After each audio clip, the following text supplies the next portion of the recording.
Good morning, everyone. Look at this cutie.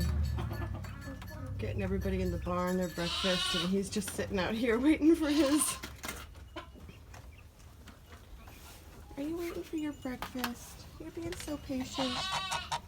You're being so patient. He's like, I would never ask. Oh, please. Walk away. I would never ask. See, geese don't need anything from people. All right. What a beautiful cold morning. Cold morning on the farm. Oh, there I am. Good morning. Good morning, sheep. Good morning, Gil. All right, last night I set up my milking stand because I'm getting ready to milk Sal and Shirley. After about 2-3 weeks or so, you can start to do a partial wean where you take the babies and you just separate them a little bit from the mama. Not a lot, but I took the babies, Sal's babies and Shirley's babies, and I gave them hay and food and water, and I put them in the middle there. You can't really see them, but the mamas can see them, the babies can see the mamas, everybody can hear each other. And oh, Goldie still has her 2 lambs, because I'm not going to milk Goldie. But I wanted to see if I could milk Shirley and Sal.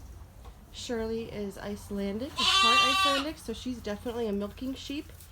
And Sal is technically not a milking sheep, but look at that udder. If I could milk a Nigerian dwarf goat, I can milk that sheep. Look at that beautiful udder, Sal. So, I'm going to give him a few hours separated this morning, and then I'm going to do my first practice run trying to milk 2 of my sheep. Good morning. Yeah, those are your babies right there. I think it's a little bittersweet. Oh, did one of them get out? Yep, now I'm going to choke my god out. I'm going to have to put him back in. That defeats the purpose because now he's going to milk Sal. He's going to nurse, he's going to nurse Shirley. Oh, I separated him. How did he get out? How did you get out, little baby? Oh my goodness.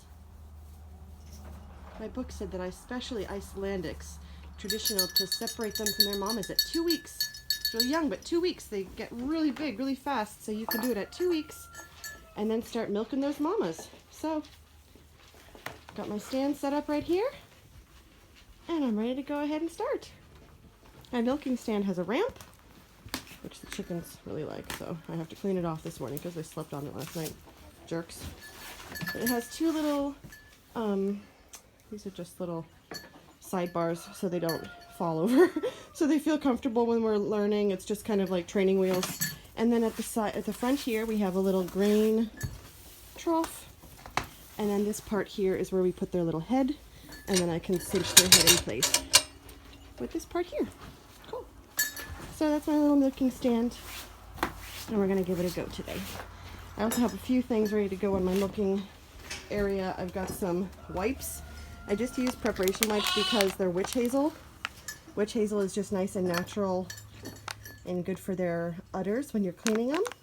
It's just like using, you know, like witch hazel on some cloth. So it's the same kind of thing. And then bag balm. It's just like a nice, it's like using Aquaphor.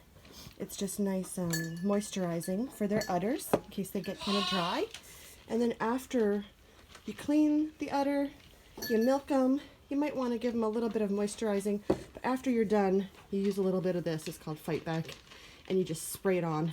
It's just a little spray, and all it does is it closes up the end of the teat so that no bacteria gets in there. It's really cold, and it makes sure that they stay nice and clean. Beautiful. So that's my little milking stand.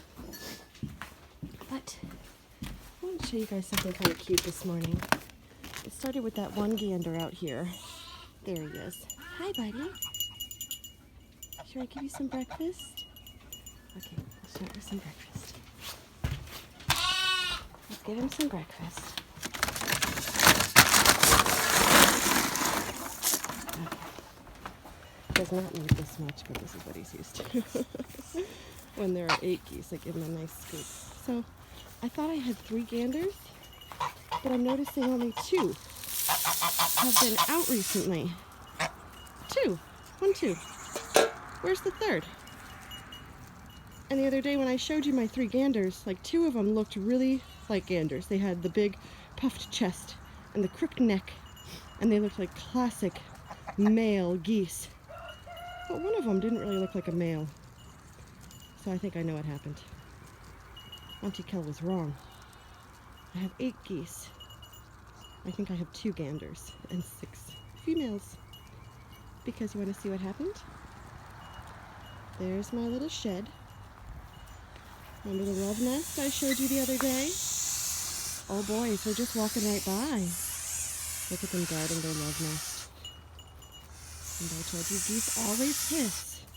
They're not mean, they're just territorial. See how they move out of the way when I walk right by? We just dance around each other. All right, boys, you're okay.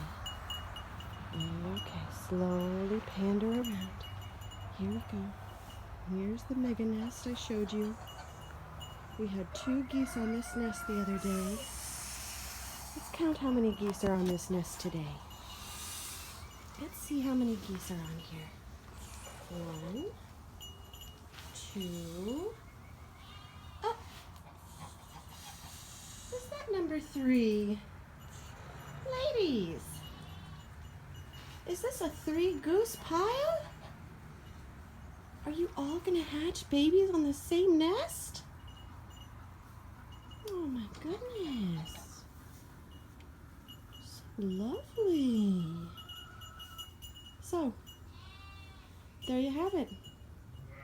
3 in here, 3 in the goose house. All 6 of them have gone broody, and they are all 6 sitting on their nests. So that means by the end of April, we're going to have a whole lot of goslings. A whole lot of goslings. Usually I guesstimate that each one has laid about a dozen to 20 eggs. So if we have 6 geese and each one has laid 12 eggs, how many goslings will we have running around this spring? You do the math. Gonna keep these boys very busy. Huh? Yeah. All right. Thanks for watching. We'll see you later.